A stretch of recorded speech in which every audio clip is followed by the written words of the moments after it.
আজকে 13/6/2024 পড়া হচ্ছে ট্রায়াল।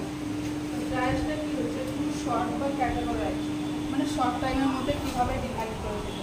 এর হচ্ছে 4টে ভাগ রয়েছে, যেমন কালার কোডিং অনুযায়ী ভাগ করা হয়। ফার্স্ট হচ্ছে রেড, দেন হচ্ছে ইয়েলো, গ্রিন, ব্ল্যাক। রেড কালারকে বলে হচ্ছে এমার্জেন্সি কন্ডিশন, ইয়েলোকে বলে হচ্ছে আর্জেন্ট, গ্রিনকে নন আর্জেন্ট, হচ্ছে ব্ল্যাক। কালার কোড হচ্ছে রেড, এটা হচ্ছে এমার্জেন্সি কন্ডিশন, এটা হচ্ছে ফার্স্ট প্রায়োরিটি। কোনো কিছু একটা যদি অ্যাক্সিডেন্ট হয় বা কিছু হয়, যখন হচ্ছে পেশেন্টের সাথে লাইফ থ্রেটিং কন্ডিশন, মানে কিছুক্ষণের মধ্যে যদি আমি সেই সার্ভাইভ করি, কেয়ার সার্ভাইভ করি, তাহলে পেশেন্টকে কী হচ্ছে ঠিক করতে পারবো, সেটা হচ্ছে যে রেডের মধ্যে পড়ছে বা এমার্জেন্সির মধ্যে পড়ছে। যেমন সেই কন্ডিশনগুলো হচ্ছে যে লাইফ হচ্ছে সিভিয়ার রেসপিরেটরি ডিজিজ, কোনো পেশেন্টের ক্ষেত্রে হচ্ছে যে প্রচুর শ্বাসকষ্ট হচ্ছে, বা অনেক জায়গায় হচ্ছে মাল্টিপল ইঞ্জুরি, অনেক জায়গায় হচ্ছে ইঞ্জুরি হয়েছে, বা লিম্ফ অ্যাম্পুটেশন, হাত পা কিছু হচ্ছে কেটে গেছে, বা কার্ডিয়াক অ্যারেস্ট। এগুলোর ক্ষেত্রে হচ্ছে যে আমরা আর্জেন্ট মানে এমার্জেন্সি যাকে বলে লাইফ থ্রেটিং কন্ডিশনে কাজ করবো। দেন হচ্ছে কোড ইয়েলো হচ্ছে আর্জেন্ট, এটা হচ্ছে আমরা সেকেন্ড প্রায়োরিটি দেবো। যেখানে হচ্ছে পেশেন্ট হচ্ছে রিকোয়ার্ড মানে ট্রিটমেন্ট দরকার, বাট কিছুক্ষণের মধ্যে করলে পেশেন্ট কী করছে সার্ভাইভ করতে পারবে। যেমন হচ্ছে 1 থেকে 2 ঘন্টার মধ্যে ট্রিটমেন্ট করি, তাহলে পেশেন্ট কী হচ্ছে যে বেঁচে থাকবে।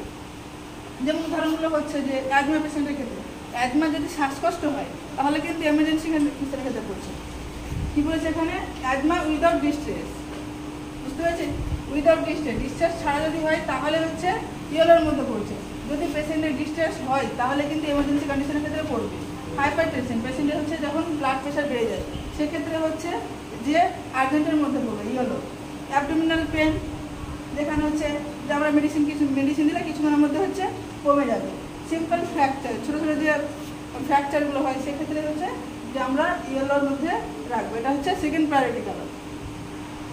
দেন হচ্ছে গ্রিন, গ্রিনটা হচ্ছে নন আর্জেন্ট, মানে অতটা গুরুত্বপূর্ণ নয়, মানে অতটা ট্রিটমেন্ট দরকার নেই। যেমন হচ্ছে মাইনর কোনো ইঞ্জুরি হচ্ছে বা হেডেক হচ্ছে, রাতে হয়তো একটু হেডেক হচ্ছে, মেডিসিন লাগবে না, সকালে মানে এমনি ঠিক হয়ে যাবে একটু রেস্ট করলে, সেগুলো হচ্ছে নন আর্জেন্ট। বা তো কোনো কোথাও একটা এমার্জেন্সি হচ্ছে, অ্যাক্সিডেন্ট হচ্ছে, ম্যান পাওয়ার জন্য ডাকছি, সেগুলো হচ্ছে যে নন আর্জেন্টের মধ্যে হচ্ছে। এবার হচ্ছে ব্ল্যাক, কোড নাম্বার 4 হচ্ছে যেটা ব্ল্যাক, সেটা হচ্ছে যেগুলো পেশেন্ট হচ্ছে ডেথ বা গোয়িং টু ডেথ, পেশেন্ট মারা গেছে বা দেখা যাচ্ছে যে কিছুক্ষণের মধ্যে হচ্ছে মরে যাচ্ছে, সেই পেশেন্টগুলোকে হচ্ছে আমরা যে ব্ল্যাকে দেবো। তাহলে এইটুকুনি ক্লিয়ার যে পেশেন্ট হচ্ছে 4টে ক্যাটাগরাইজে আমরা ভাগ করছি, রেড, ইয়েলো, গ্রিন, ব্ল্যাক।